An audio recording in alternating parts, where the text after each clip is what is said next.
अंधभक्त जो होता है ना, जिसको बैठाया जाता है हित साधने के लिए, वो घातक हो जाता है। और आज चुनाव आयोग की प्रतिष्ठा और साख दोनों दांव पे लगाया है।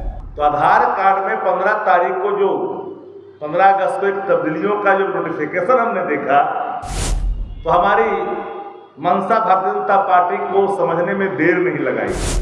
अब देखिए कि ईवीएम पर भी सवाल देश में उठता रहा, लेकिन मखौल भी बनता रहा लोग ईवीएम के सवाल पर।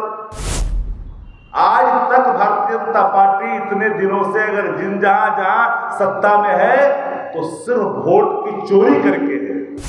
उसके पास अपना कोई वोट नहीं है। देश की राजनीति में एक बड़े परिवर्तन की तारीख लिखी जाएगी उस दिन से, और उसी धरती से अपने वोट की डकैती की शुरुआत करने का मनसा बनाया। क्योंकि बिहार में कभी आप भारतीय जनता पार्टी ने अपने बलबूते सत्ता प्राप्त नहीं की। विश्व की बड़ी पार्टी कहती है, लेकिन जनता दल यू जो तीसरे नंबर की पार्टी है, जो अचेत होने के बाद मुख्यमंत्री, जिनका हम आदर भी करते हैं, अचेत है बिहार के मुख्यमंत्री, उसके पीछे चरण बंदरा कर करके अपने राजनीतिक हित को साधता है। भारतीय जनता पार्टी अब समझ सकते हैं कि भाजपा किस विचारधारा की पार्टी है, उसकी ताकत क्या है। आज तक भारतीय जनता पार्टी इतने दिनों से अगर जहां सत्ता में है तो सिर्फ वोट की चोरी करके है। उसके पास अपना कोई वोट नहीं है। जिस तरह से संस्थानों को दुरुपयोग किया है सीबीआई, ईडी और आईटी का इस देश में, अब चुनाव आयोग का भी इस्तेमाल चुनाव जीतने के लिए भारतीय जनता पार्टी करना चाहती है। इसलिए साथियों, हम आपको आज कहा कि 16 दिन की यात्रा नेता प्रतिपक्ष तेजस्वी जी का होने जा रहा है। सासाराम से शुरुआत होगी। दोनों नेता प्रतिपक्ष एक महज संयोग मत समझिए।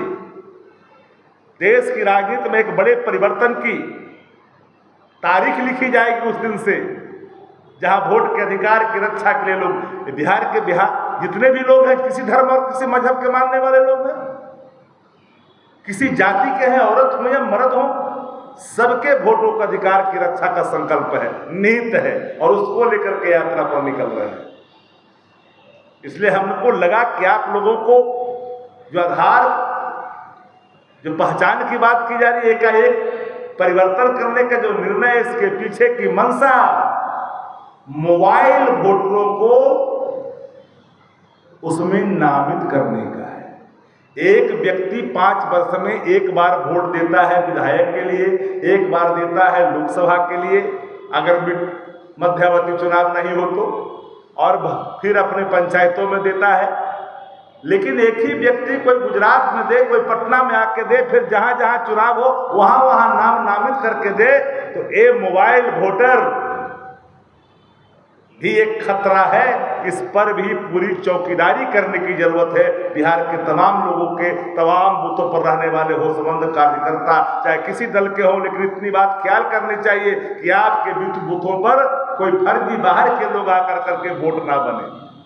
यह भी आगाह करना चाहते हैं, क्योंकि पहचान पत्र, जो आधार कार्ड का जो पहचान पत्र है, उसमें एक तब्दीलियां आई है। एक खतरे का संकेत है।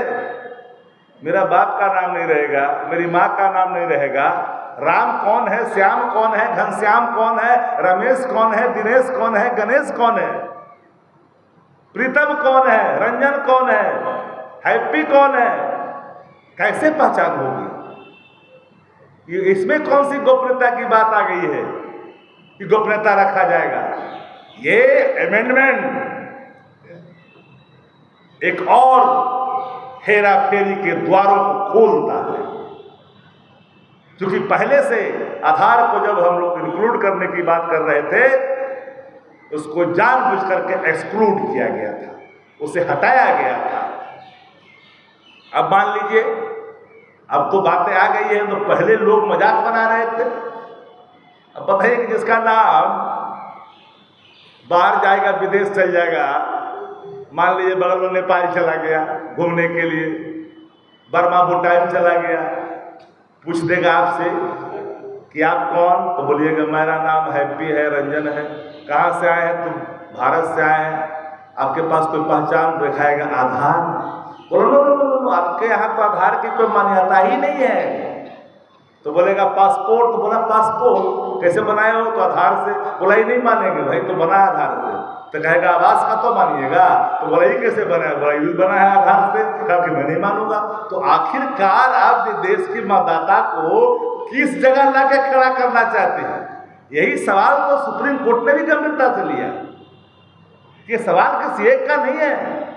पत्रकार हो, सामाजिक कार्यकर्ता हो, डिफरेंट ऑर्गेनाइजेशन में काम करने वाले लोग हों, किसान हो, मजदूर हो, गृहिणी हो, ये सबका सवाल है।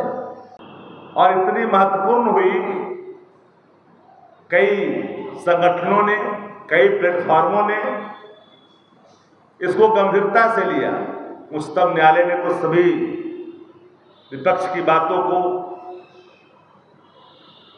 तन्मयता के साथ सुना भी और वोट के अधिकार को संरक्षण में अपने अंतरिम आदेश भी जारी किए। और अंतरिम आदेश जारी करने के बाद हमने कल एक नोटिफिकेशन देखा, और नोटिफिकेशन वो जो पहचान पत्र है, आधार कार्ड है, उसको लेकर है। शायद आप लोग को मिला है कि नहीं मिला है। आनंद फानंद में ये 15 अगस्त को ये इसमें आमूलचूल परिवर्तन करने की क्या आवश्यकता है? पहचान पत्र को जो एक्सक्लूड किया गया था चुनाव आयोग के द्वारा, उसे इंक्लूड करने के लिए उच्चतम न्यायालय ने कहा। अब उसमें गोपनीयता का, आधार कार्ड की बात कर रहे हैं। आधार कार्ड में जो पहचान आपकी है, आधार कार्ड, उसमें लिखा है कि आपकी पहचान आपका आधार। तो आधार कार्ड में 15 तारीख को जो 15 अगस्त को एक तब्दीलियों का जो नोटिफिकेशन हमने देखा, तो हमारी मनसा भारतीय जनता पार्टी को समझने में देर नहीं लगाई। हम भापे कि आखिर चाहता क्या है। तो आधार कार्ड में जो तब्दीलियां लाई गई है, उन तब्दीलियों में स्पष्ट तौर पर यह है, स्पष्टता के साथ है कि अब आपकी गोपनीयता को ध्यान में रखा जाएगा और आपके पिता और माता का नाम उसमें नहीं दर्शाया जाएगा। यह भी एक षड्यंत्र है। और षड्यंत्र इस रूप में है कि जब पहले आधार को आपने एक्सक्लूड करते वक्त जब उच्चतम न्यायालय ने कहा आपसे कि आप 65 लाख वोटरों को आप डालिए और दिखाइए कि आपने क्यों काटा, किस कारण से काटा, एक एक चीज आनी चाहिए पीपुल डोमेन में। अब देखिए कि ईवीएम पर भी सवाल देश में उठता रहा, लेकिन मखौल भी बनता रहा लोग ईवीएम के सवाल पर। लेकिन आपको जान करके आश्चर्य होगा कि पानीपत का जो बुआना लखी गांव है,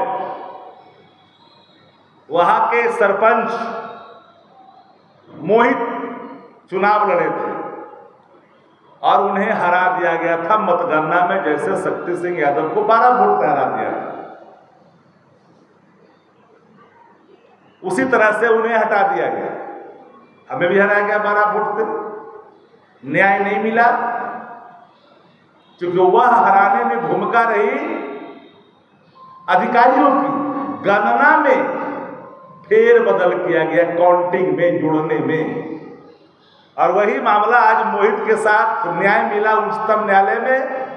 उच्चतम न्यायालय के रजिस्ट्रार के सामने सारे ईवीएम को मंगाया गया और मंगाने के बाद उसकी पूरी तरह से जो व्यक्ति निचली अदालत में हार गया, उच्च न्यायालय में हार गया, सुप्रीम कोर्ट में जाकर करके जब उसकी गिनती शुरू हुई रजिस्ट्रार के देख रेख में, उच्चतम न्यायालय ने नामित किया और गणना के बाद वोट की चोरी का मामला भी सामने आ गया।